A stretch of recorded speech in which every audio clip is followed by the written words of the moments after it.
last lecture we have studied about what is physics and also what are the scopes and excitements of physics. Now let us see some important points from the textbook. The word science originated from the Latin verb scientia, and its meaning is to know. Also, the Sanskrit word vijnan and the Arabic word ilm has the similar meaning, that is knowledge. Now, the contribution to the inventions and the discoveries were initially made in the countries like Egypt, India, China, Greece, Mesopotamia, and many other countries in the early civilizations. And then from the 16th century onwards, many discoveries and inventions were made in the Europe. After that, in the middle of 20th century, other countries were also contributed for the rapid growth of the science. Now, what are the scientific methods? We know that for the invention or the discoveries, a proper method is applied, and so the methods involved in such discoveries in the science involves systematic observation, means we have to observe the phenomena taking place very carefully. Then after observing the phenomena, we have to do the experiments related to it, and during the experiment we have to collect the data obtained from the experiments, and then after collecting the data, quantitative and qualitative reasoning is done, and the calculations related to such data is also made, and then the predictions can be done from the experiments. Even when your practicals will start, then also in that practical you have to collect the data while performing the practical or the experiment, and then after the collection of data you have to do some calculations in which definitely mathematics is involved, and then after getting the results you can come to the conclusion about the experiment, and you can predict or verify the results obtained from the experiments. Now, after the observation and the experiments, scientists they form a theory related to that observation or the experiments.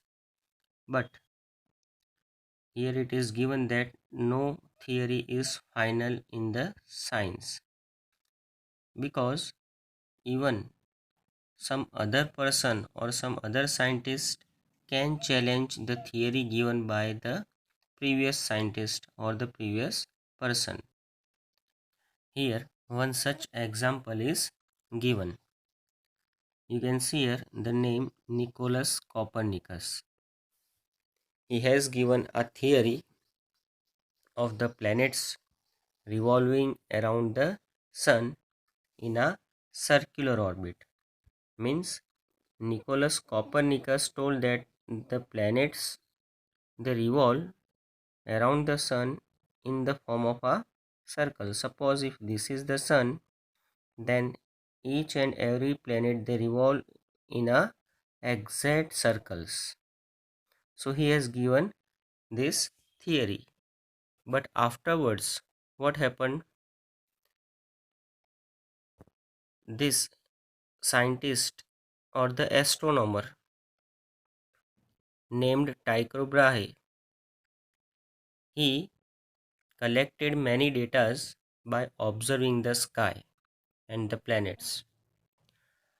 After the collection of the observations, his assistant named Johannes Kepler, he analyzed that data, made mathematical calculations, and then he came to the result that the planets, they revolve around the sun in elliptical orbit and not the circular orbits.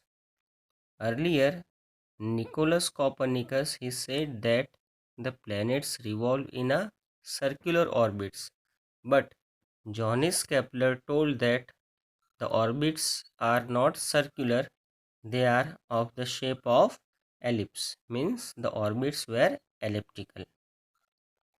One more thing, Nicholas Copernicus told that the sun is the center of that circular orbit, but Kepler told that the sun is not at the center. Suppose this is the shape of an elliptical orbit, so sun can be here at this point, but Johannes Kepler told that the sun is not the center of this orbit, it is either at this point or at this point.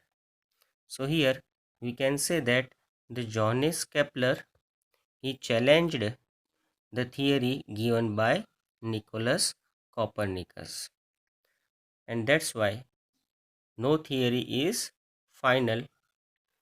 One theory given by one scientist can be challenged by the other scientist, but there must be some proofs related to it. Students, you also know the scientist Newton. He has given the three well-known laws called Newton's first law, second law, and third law. Also, Newton has given a universal law of gravitation.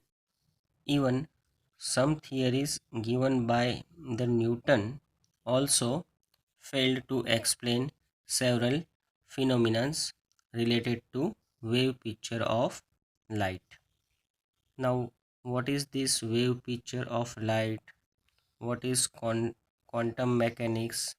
That you will study in 12th standard. So you can say that no theory is final. Even the theory given by the Newton about this wave picture of light was replaced by some other scientist. So now we can say that physics is nothing but to understand the nature, and so it is the basic discipline of natural science. Even you can see here that physics includes the other subjects like chemistry and biology. Now, how this physics helps in biology? We know that to observe the microorganisms, microscope is required, and this microscope is a gift of physics only. Also, we know that in medical field also there are many instruments. These instruments are made with the help of the inventions in physics. You must know about the X-ray. If a bone is broken, then from where it is broken, to know that thing X-ray is to be done. And these X-ray machines are nothing but the invention of physics. Also, to do the operations, various instruments and the machineries were required. All that things are due to invention in physics. Also in chemistry, to study the chemical reactions, also to study the nuclear reactions, physics is needed because the reactions, they involve electrons and protons, and how these electrons and protons, they interact while the chemical reaction or the nuclear reaction, physics is required. There are two principal thrusts in physics. One is unification and the other is reduction. Means, to understand the physics, sometimes different small things get to be unified, while sometimes to understand a large process or large mechanism, that large mechanism or the instrument is to be reduced to its small parts to understand it properly. And so unification and reduction is very important.